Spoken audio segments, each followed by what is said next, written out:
நம் நாட்டின் மூலிகை விற்பனை சந்தையின் மதிப்பு 2012ஆம் ஆண்டு நிலவரப்படி சுமார் 15,000 கோடி ரூபாய் என்கிறது தொழில்துறை அமைப்பான அசோச்செமின் புள்ளி விவரம்.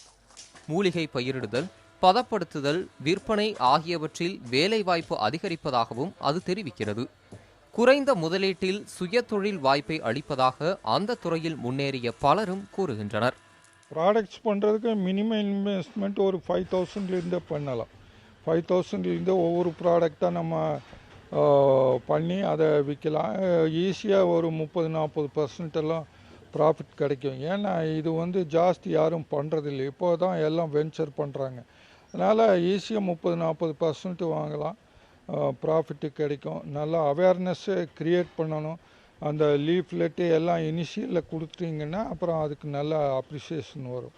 நல்லா எவ்வளோ காம்படிட்டிவாக ரொம்ப சிம்பிளாக இருக்கிறதுனால எவ்வளோ பேர் வேணாலும் இதில் இறங்கி தொழில் செய்யலாம். அப்புறம் நீங்கள் உங்களுக்கு கிடைக்கிற அந்த நாலேஜை வச்சுட்டு நீங்கள் டெவலப் ஆகிக்கலாம். மூலிகை சந்தை ஆண்டுக்கு சராசரியாக 20% அதிகரித்து வருவதாகவும் ஆய்வுகள் தெரிவிக்கின்றன. பொதுவாக கிராமப்புறங்களை சார்ந்திருக்கும் மூலிகை சாகுபடி தொழிலுக்கு பல்வேறு சமூக நல அமைப்புகள் வழிகாட்டலும் பயிற்சியும் அளிக்கின்றன. இந்த பொருள்களை எப்படி விற்பனை பண்ணுறது, கிராமங்களில் எப்படி விற்பனை பண்ணலாம், மக்களுக்கு கொண்டு போய் சேர்க்கணும் அப்படிங்கிற விதத்தில் அவங்களுக்கு ஒரு 5 நாட்கள் பயிற்சி கொடுத்துருக்குறோம். அதில் அந்த பயிற்சி முக்கியமாக இந்த மருந்துகளுடைய பயன்பாடுகள், என்னென்ன மருந்து என்னென்ன வியாதிகளுக்கு பயன்படும் அப்படிங்கிறதெல்லாம் அவங்களுக்கு தெளிவாக சொல்லி கொடுத்துட்டு அதை விற்பனை செய்கிறாங்க. அப்போ கதர் அறக்கட்டளையும் சரி, லட்சுமி சேவா சங்கத்திலையும் கிடைக்கக்கூடிய அனைத்து பொருள்களையும் அவங்க வாங்கிட்டு போய் வீடு வீடாக சென்று விற்பனை செய்கிறாங்க. அப்படி விற்பனை செய்யும் போது அவங்களுக்கு வருமானம் இன்னைக்கு அதிக அளவில் இருக்குது.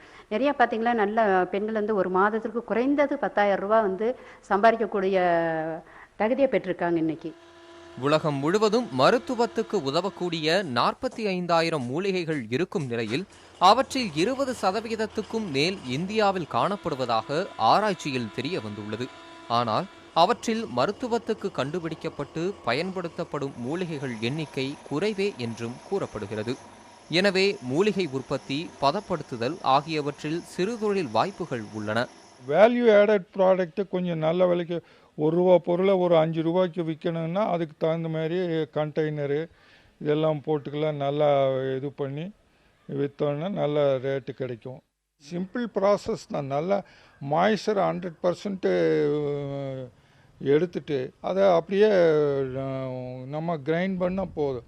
அந்த பவுடரை நம்ம டெய்லி யூஸ் பண்ணுற இந்த ஃபுட் ப்ராடக்ட்ஸில் சாம்பார், ரசம், பொரியல் இதுலையெல்லாம் யூஸ் பண்ணிக்கலாம். இது சிம்பிளாக அது அப்படியே நல்லா அப்சர்வ் ஆகிடும். அது நம்ம ஹெல்த்துக்கு போயிடும். அதே மாதிரி இந்த மில்லட்ஸ் சிறுதானியத்துலையெல்லாம் இப்போ சமைக்க ஆரம்பிச்சுட்டு அது கூட மிக்ஸ் பண்ணிக்கலாம். மூலிகைகளை பசுமை மாறாத இலைகளாகவும் அதையே காய வைத்து பொடியாக்கி நேரடியாகவும் விற்க வாய்ப்பிருக்கிறது. இது பேக்கிங் அழகால் சந்தையை கவரும் காலமாகிவிட்டதால் அதில் சிறிது செலவழித்தால் அதிக லாபம் ஈட்டவும் வாய்ப்பிருப்பதாக கூறுகின்றனர். சில இலைகளாக பயன்படுத்த முடியும், சில பட்டைகளை பயன்படுத்த முடியும், சில வேர்களை பயன்படுத்த முடியும். ஸோ ஒன்று தனித்தனியாக எடுத்து அதில் சேதாரங்கள் இல்லாமலும் அதில் உள்ள மற்ற வகையான உள்ள மண் இருக்கலாம் அல்லது மற்றவைகள் இருக்கலாம், அதில் நீக்கி சுத்தப்படுத்தி பதப்படுத்த வேண்டும். இதை பதப்படுத்தி அதை உபயோகப்படுத்துவதற்கு எதிராக அதை ட்ரை ஃபார்மாக பண்ணலாம், இல்லை அப்படின்னா அதை பவுடர் பண்ணி உபயோகப்படுத்தணும். சில இதெல்லாம் எக்ஸ்ட்ராக்ட் பண்ணி ஜூஸ் மாரி பண்ண முடியும். இதுக்கெல்லாம் ஒன்று தொழில்நுட்பங்கள் தேவைப்படுகிறது. வேகமாக அதிகரித்து வரும் மூலிகை மருந்துகளின் தேவையால் 2050ஆம் ஆண்டில் உலகின் மூலிகை சந்தை 310 லட்சம் கோடி ரூபாயாக இருக்கும் என உலக சுகாதார அமைப்பு கணித்திருக்கிறது. அதில் பெரும்பாலான மூலிகைகளின் தாயகமாக இருக்கும் நம் நாட்டின் பங்கை அதிகரிக்க பலரும் களமிறங்கினால் லாபம் ஈட்ட வாய்ப்பிருக்கிறது. புதிய தலைமுறைக்காக செய்தியாளர்கள் வீரமணிகண்டன், காதர் ஹுசேன், ஐஸ்வர்யாவுடன் பாஸ்கரன்.